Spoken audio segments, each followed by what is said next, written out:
So if you're thinking about retiring to a 55 plus community, you need to hear these 8 things that are not advertised. 55 plus communities might not be as ideal as advertised, and you need to educate yourself about these 8 pitfalls that surround many of these communities. So in this video, I'm going to go over the 8 significant problems associated with 55 plus communities. Knowing these will help you avoid potential regret for you.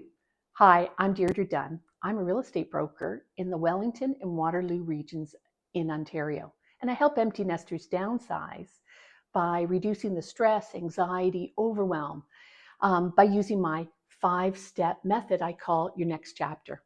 So if you find this useful, like and subscribe to my channel so that more people like you can see more videos like this. So here's what we're going to cover in this video. What's going on behind the walls in some 55 plus communities? This is what you need to know to avoid the pitfalls that can be costly. I want you to be aware, and I don't want you to go and have to move again in 6 or 12 months because you're unhappy. So the number one pitfall, maybe the one that you won't expect at all. And here, let's start with the top 8 reasons to avoid 55 plus communities, unless you can deal with these facts. Number 8, neighborly discontent and social dynamics in the retirement communities. The social environment in 55 plus communities can be challenging, contrary to popular belief. Residents may encounter cliquish behaviors, replicating high school dynamics. Conflicts may arise due to bullying and jockeying for social status. Not all residents are friendly, and some can be negative or rude. Number 7, you never see grumpy people on brochures. Many new residents discover that their neighbors are not as pleasant as expected. 47% of a survey indicated dissatisfaction with at least one neighbor. Now, the survey is American, surveying 281 55 plus residents, and not everyone is a happy-go-lucky type. Unhappy individuals moving into these communities can exacerbate local tensions. So the study outlines some of the behaviors people complained about and found intrusive. It's rude behaviors, grumpy, obnoxious, creepy, overbearing. Being unhappy to begin with isn't solved by moving to a close-knit community.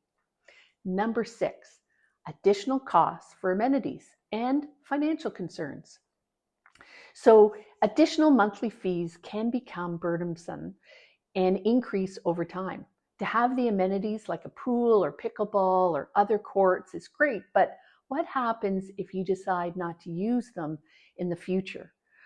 What about having to use the dining room with expectations of having to use it regularly? I heard about a couple who found that people were getting up in their face and found dining out was much nicer than using the dining room at the residence. See how they are structured, and are they mandatory, or can you stop them for a time or altogether? Have you ever heard of fees going down? I haven't.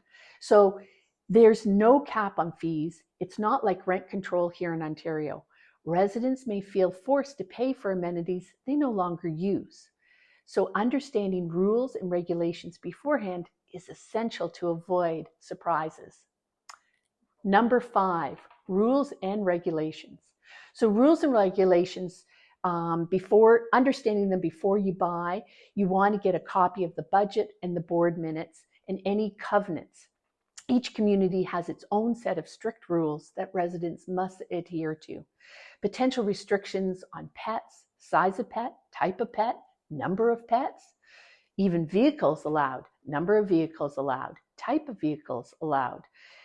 What about kids and how long they can stay on the property? And is there a limit to the number of people that can stay? This holds true for guests as well. Are there fines for these rules that aren't adhered to? You want to see the minutes and see if there are any significant improvements happening. Is there any litigation happening? And what property modifications can limit residents' freedoms. The budget is the community flush with cash? Are they tapping into their prudent reserve? You want to know to help you understand how financially sound the community is. Who's in charge of the money? Where does it go? How often are budgets reviewed? Uninformed buyers may encounter unexpected fines and regulations after moving in.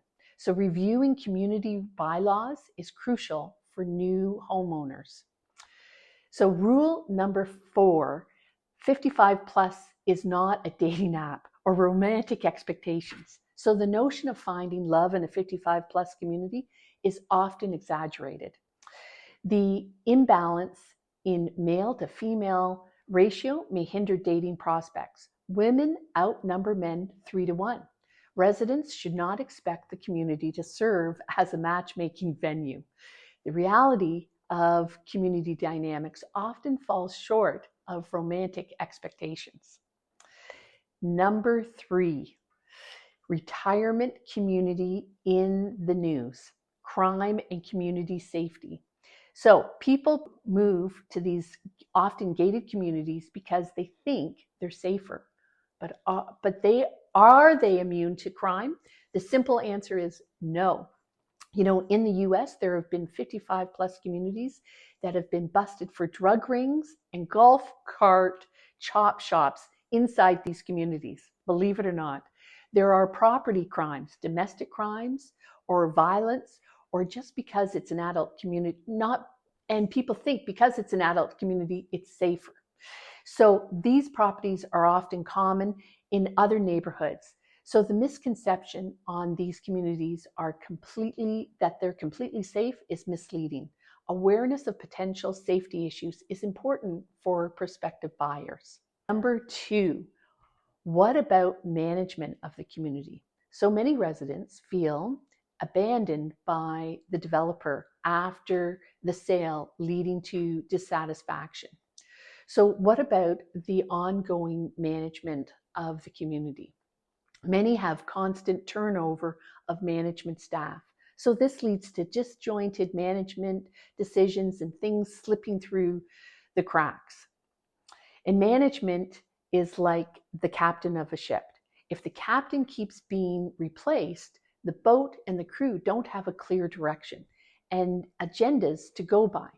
And the number 1 issue, lifestyle and politics. Politics and social tension. Political divisions can create significant tensions between neighbors. Communities may experience conflicts fueled by differing political beliefs. The social environment can become hostile, particularly during volatile times like a recent election. Alcohol consumption in some communities can further exacerbate these tensions. And what about the lifestyle and community culture? The expectation of fun, party-centric lifestyle may quickly become tiresome. Continuous partying or socialization can lead to fatigue among residents. Not all communities prioritize relaxation and quieter lifestyles. So understanding the community culture is really important before making a move. And that's the number 1 thing that you have to look for. So if you found this interesting, I ask you please to press the like and subscribe button so that more people like you can see this.